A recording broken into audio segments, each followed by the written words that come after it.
Y luego, ya que hemos clasificado con la FEBI nuestra insuficiencia cardíaca, tenemos que entender dos clasificaciones más que son muy importantes.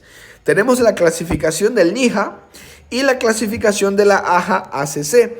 De las dos, la más importante es la del NIHA, porque la clasificación del NIHA me va a servir para evaluar la evolución del paciente, para evaluar cómo va evolucionando mi paciente, cómo va mejorando. Para eso me sirve el NIHA. Mientras que la AHA-ACC no sirve como tal para nada, o sea, no tiene una utilidad fija. En cambio, la FEBI sí nos sirve, porque hemos dicho que de la FEBI va a depender el tratamiento. A la FEBI reducida yo le voy a dar un tratamiento. A la FEBI moderadamente reducida y preservada le voy a dar otro tratamiento. Entonces el tratamiento difiere dependiendo de la FEBI. Ahora sí, vamos con la clasificación del NIHA, que es una clasificación funcional. ¿Ok? Lo que clasifica es básicamente qué tanta disnea tiene el paciente. Es como si fuera una clasificación de la disnea, que recordemos que la disnea no es más que la sensación subjetiva de dificultad para respirar. La clase 1, el NIHA 1, es un paciente que no tiene ningún tipo de limitación para actividad física. O sea, es un paciente que se pone a trotar y normal, trota tranquilo, corre tranquilo, hace ejercicio tranquilo, no tiene ninguna limitación, no siente disnea durante la actividad física. La clase 2 es un paciente que tiene una limitación leve en la actividad física. Por ejemplo, el paciente que tiene disnea subiendo escaleras o que tiene disnea caminando. ¿Ok? La clase 3 es un paciente que tiene una limitación marcada de la actividad física, que es el que tiene disnea haciendo actividades muy comunes, como bañándose o vistiéndose, o sea, actividades menores a lo ordinario. ¿Ok? Y finalmente la clase 4 es el paciente que tiene disnea en reposo. El paciente que tiene disnea sin hacer nada, ¿ok? Entonces esas son las 4 clases y me sirve, como he dicho, para evaluar la evolución de mi paciente. Mientras que la AHA-ACC lo que hace es clasificar los distintos estadios de la insuficiencia cardíaca, o sea, cómo va progresando la clínica de mi paciente, o sea, cómo va progresando el cuadro de mi paciente. En el estadio A vamos a tener un paciente que está en riesgo de insuficiencia cardíaca. O sea, es un paciente que va a tener los factores de riesgo para desarrollar una insuficiencia cardíaca, como hipertensión, diabetes mellitus, infarto agudo de miocardio, obesidad, etc. ¿Ok? Va a tener factores de riesgo. El estadio B es un paciente que ya está en preinsuficiencia cardíaca, o sea, ya casi está desarrollando la insuficiencia cardíaca. Y es un paciente que va a tener una alteración estructural o funcional del corazón o unos péptidos natriuréticos elevados, pero no va a tener síntomas. O sea, cumple uno de los dos criterios de la insuficiencia cardíaca. No cumple con los síntomas, no tiene síntomas todavía, pero ya tiene una hipertrofia, ya tiene una dilatación, ya tiene una fibrosis cardíaca, etcétera, ya tiene una valvulopatía. Ese tipo de paciente es el que está acá, en preinsuficiencia cardíaca, o también tiene los péptidos natriuréticos elevados. El estadio C ya es un paciente que propiamente tiene insuficiencia cardíaca y este sí va a tener los dos componentes de la definición. Va a tener la alteración estructural y funcional y también va a tener síntomas, ¿ok? Y también va a tener péptidos natriuréticos elevados. Este ya tiene el diagnóstico de insuficiencia cardíaca. Entonces, él tiene ambos. Tiene la alteración estructural y funcional y también tiene síntomas y péptidos elevados. Y el estadio D es una insuficiencia cardíaca avanzada, en el que vamos a tener síntomas graves y múltiples hospitalizaciones. Importante este paso, a pesar del manejo. O sea que a pesar del tratamiento, el paciente va a estar con síntomas graves que no se controlan con la medicación y que requieren múltiples hospitalizaciones. Ahora sí, finalmente vamos con la perla del video, con, digamos, la parte más importante, que viene a ser el manejo de la insuficiencia cardíaca. ¿Ok? Como hemos dicho, el manejo depende de la FEBI. En general, cuando la FEBI está menor al 40%, que es lo más común, cuando tenemos una FEBI reducida, vamos a darle al paciente los famosos 4 fantásticos. ¿Cuáles son estos? Tenemos el ARNI, El sacubitril valsartán es una combinación de dos fármacos. Tenemos el beta bloqueante, tenemos el antagonista del receptor mineralocorticoide o ARM y tenemos el ISGLT2, inhibidor del canal SGLT2. Ya vamos a ver cómo actúa cada uno de estos. El ARNI, el sacubitril valsartán, primero que nada, el sacubitril es un inhibidor de la neprilicina.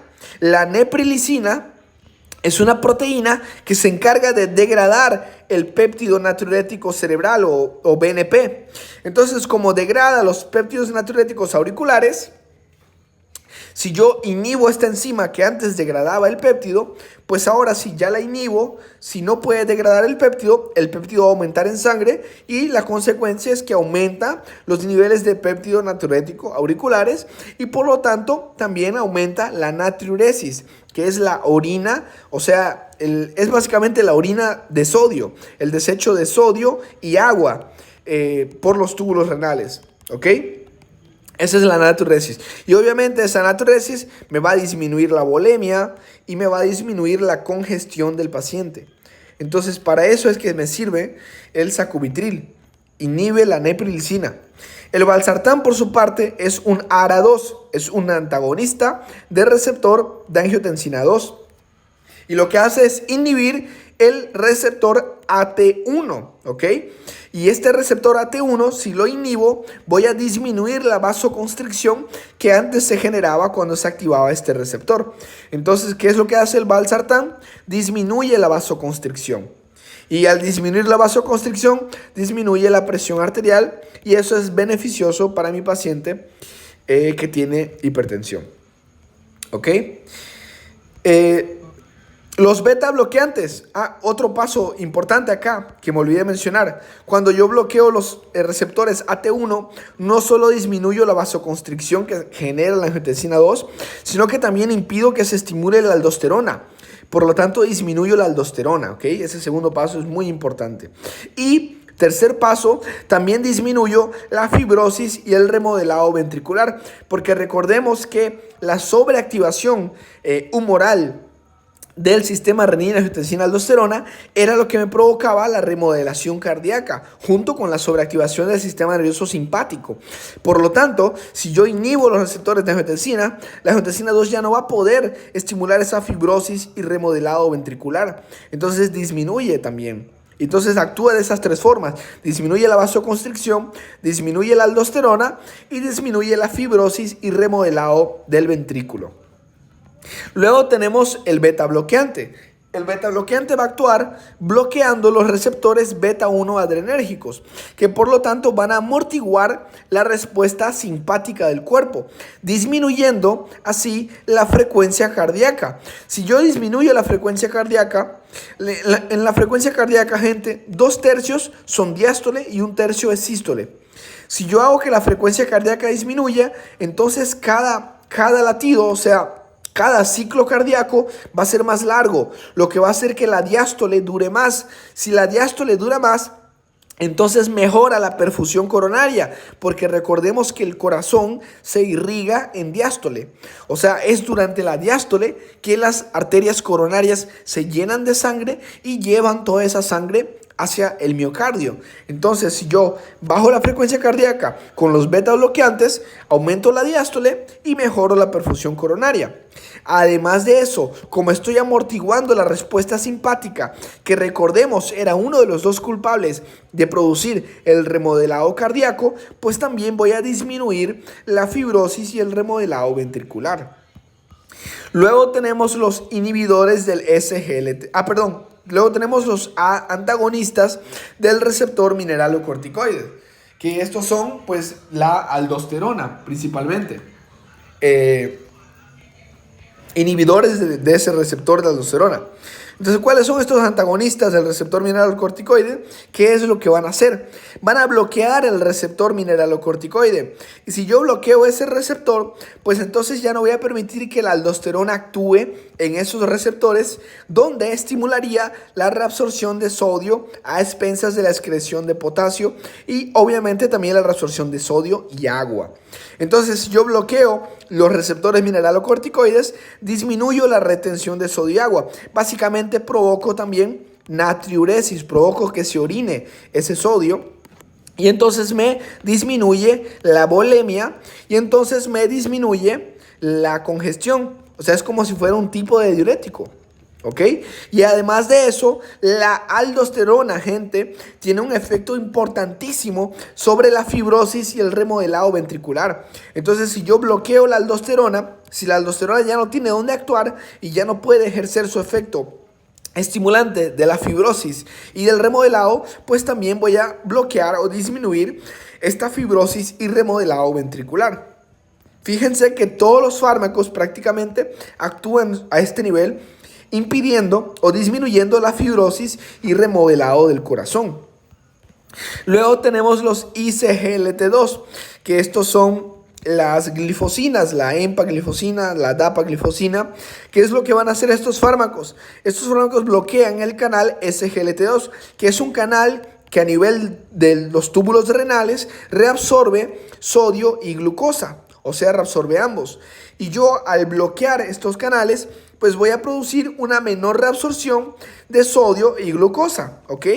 Y eso me va a producir una natriuresis porque voy a orinar el sodio más la agua, pero además también una diuresis osmótica porque voy a orinar el agua más la glucosa, que la glucosa es un agente osmótico, entonces se lleva el agua.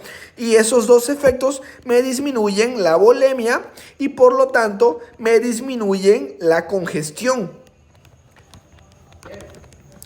Además de eso, este efecto también actúa impidiendo la fibrosis y remodelado ventricular. Los ICGLT2 también ayudan a disminuir el remodelado ventricular. Entonces, ahí está la explicación fisiopatológica de por qué funcionan los cuatro fantásticos. Y otra opción que vamos a tener son los diuréticos de asa o diuréticos tiacídicos para la congestión, o sea, para los edemas bimalolares o otros signos de congestión que puede llegar a tener el paciente. Entonces, diuréticos solo si hay congestión. No es un... O sea, estos cuatro van a ser para el tratar necesariamente la insuficiencia cardíaca en su totalidad. O sea, tanto los síntomas como el origen del problema. Por lo tanto, mejoran mucho al paciente. Mientras que los diuréticos son más un tratamiento solo sintomático para mejorar la congestión. ¿Ok? Para tratar la congestión. Ahora sí, veamos acá esta tabla de fármacos donde tenemos todos los IECAs. O sea, no son todos los fármacos los que sirven, sino solo los que están en esta tabla. Vean aquí el ARNI, el sacubitril valsartán. Algo interesante de esta tabla de fármacos que tenemos acá, algo interesante es que en la insuficiencia cardíaca nosotros tenemos una dosis de inicio, o sea, una dosis inicial para cada fármaco, y tenemos una dosis objetivo, que es la dosis máxima. A diferencia de otras enfermedades, aquí nosotros buscamos ir desde la dosis inicial hasta la dosis máxima. Nos conviene llegar a esa dosis máxima y es la dosis que queremos establecer en el paciente. Generalmente nos demoramos desde la dosis de inicio a la dosis máxima un plazo de hasta 2 semanas, 3 a 2 semanas es lo que se suele demorar en ir de dosis de inicio a dosis objetivo en el tratamiento de la insuficiencia cardíaca. Fíjense cómo comenzamos con 49-51 miligramos cada 12 horas de sacubitril valsartán y lo cambiamos por 97-103 miligramos cada 12 horas. Luego tenemos los beta bloqueantes, el bisoprolol, carvedilol, metoprolol, etcétera. Los ARMI o los antagonistas del receptor mineralocorticoides, la eplerenona y la espironolactona. Los inhibidores de SGLT2, la dapaglifosina, empaglifosina. Aquí faltaron los diuréticos, la hidroclorotiazida y el diurético los diuréticos tiacídicos, la hidroclorotiazida y el diurético de asa, que es la furosemida. Esos son los que faltaron acá, que también sirven para el tratamiento, hemos dicho, sintomático de la congestión. Ahora sí vamos a ver cómo se divide el tratamiento según la FEBI y con esto terminamos el video de hoy.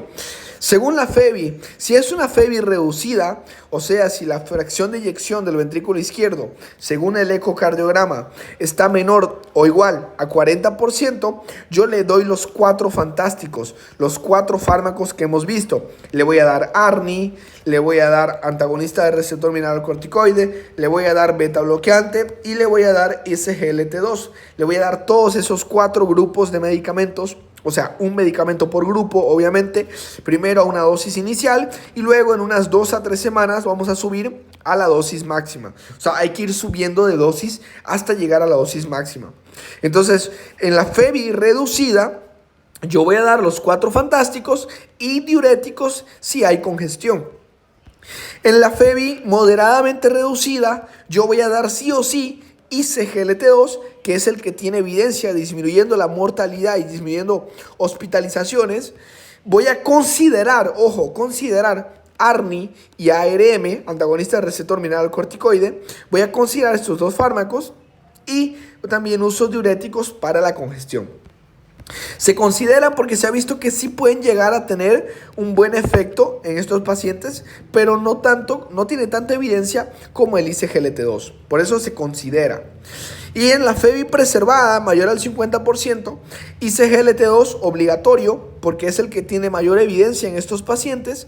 Se considera ARNI o antagonista del receptor mineralocorticoide y los diuréticos nuevamente si es que hay congestión. En la FEBI mayor al 60%, en una FEBI que esté preservada, pero mayor al 60%, solo ICGLT2. Ya no se recomienda ni ARNI ni antagonista de receptor mineralocorticoide, solo ICGLT2. Y eso sería todo. Espero que les haya gustado. Recuerden que pueden tener este y todos los videos de mi canal, tanto en mi canal de TikTok como en mi canal de YouTube, El Rincón del Interno, ¿ok? Así que nada, síganme, denle like si les ha gustado, déjame un comentario bonito y nos vemos en la próxima.